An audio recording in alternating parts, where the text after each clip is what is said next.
Hey everybody, it's Dan here, and I just wanted to make a quick video testing to see if the Killing Corridor base still works in 7 Days to Die Alpha 19. Now, if you're watching this video, I'm sure you know what a Killing Corridor is, but if you don't, it is a base designed to path the AI a specific way on blood moons. I'm not sure who the first person to post one of these bases on YouTube was, but I know it was popularized by Ja Woodle.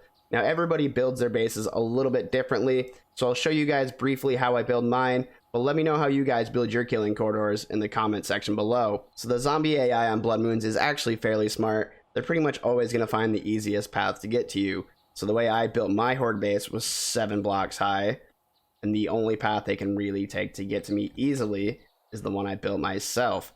So what the zombies are going to do is they'll run along this path, getting hit by auto turrets and blade traps the entire way, get to the end here, try to jump across to me, and there is 2 blocks separating me and them, and they won't be able to make the jump, fall back down, and in theory loop around. So if I get back to my body real quick, we'll turn on God mode. We're gonna spawn a bunch of Arlenes. I'm gonna get back in my base, get their attention real quick. That didn't work. That should get their attention. Maybe if I unlocked them, that would work better. So as you can see, I'll spawn away from my body again. They're kind of like, they're starting to run this way, but ultimately they're going down that path. I think I have my God mode on. I hope I do. Turn that on real quick, just in case they hit me, I don't die. And so as you'll see, they're not looping as well as I would like them to. Some of them get kind of confused, start beating some things up, and then start looping back around. I'm going to spawn back to my body, and we're going to step away real quick and see how well it loops if I'm not standing directly in front of them. And like I said, everybody builds these differently too, so you might build something that works better than me. And as you can see right here, I lost the zombies' attention. So now they're just beating everything up aimlessly. So this is where a neat little exploit comes into play, because if the zombies don't loop around and start beating up your base, it kind of defeats the purpose.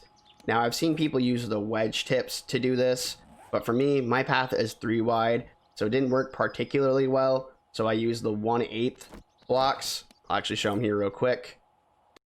And I placed them something like this.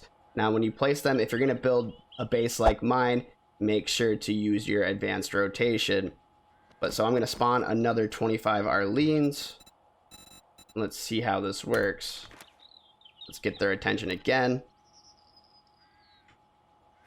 Need to unlock them first this time. So we'll spawn away, turning on God mode, and we'll see how they path.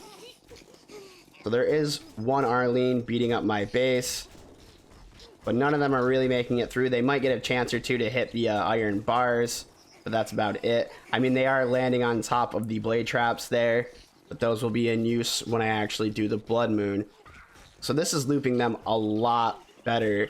They pretty much go through, try to attack me, go back through, try to attack me, over and over and over again. We'll go back to my body real quick and see, even if I don't stand directly in front of them, how well this works. So I'll even turn off God mode. So I spawned away from my body again. It took a minute. So some of the zombies are landing on the blocks across, but in reality, on a blood moon, I'd be killing them. So the only next logical step to test this is to test it on a blood moon. I am on survivalist difficulty. This will be the 15th blood moon, and my game stage is probably incredibly high because I'm pretty much the max level. So my game stage is 447, and as I'll show you, oops, I'm pretty much the max level. I haven't spent all the points or anything. Obviously, I cheated myself up to this point. But anyways, let's slide this all the way over. And at first, I won't be killing any zombies really. I'll be letting my base do the job. And after we see how well they loop around, I'll start killing some zombies. So we're almost there. I want to get really close, so there's very little time in between. Turn on my stuff. Make sure these are actually turned on.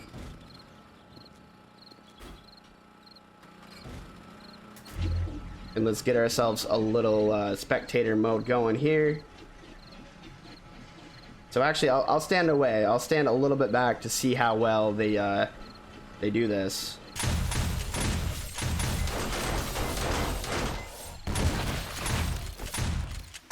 So at first it looks like they kind of want to go underneath me. As you can see, they're attacking the bottom there, but ultimately they are pathing around.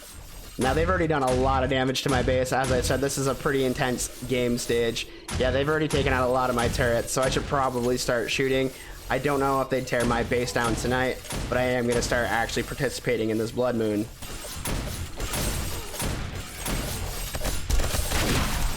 So the pathing did work pretty well for the most part, as you guys saw.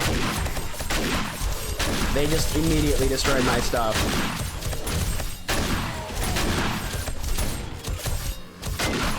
And just for the heck of it, I am going to destroy the Demolishers.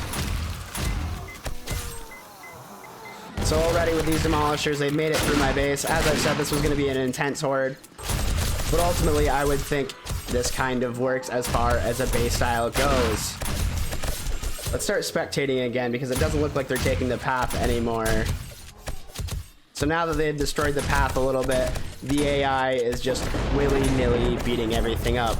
So I think, well, there's another Demolisher. I think this was kind of obviously an anticlimactic blood moon, but I told you guys it was going to be pretty intense. And ultimately, I was just testing to see if the killing corridor still worked. They destroyed it pretty quickly, but I think that proves that it still works in Alpha 19. If you guys found the video informative, make sure to click that like button, and please subscribe for new 7 Days to Die content 2 times a week. Thank you all so much for watching. Peace.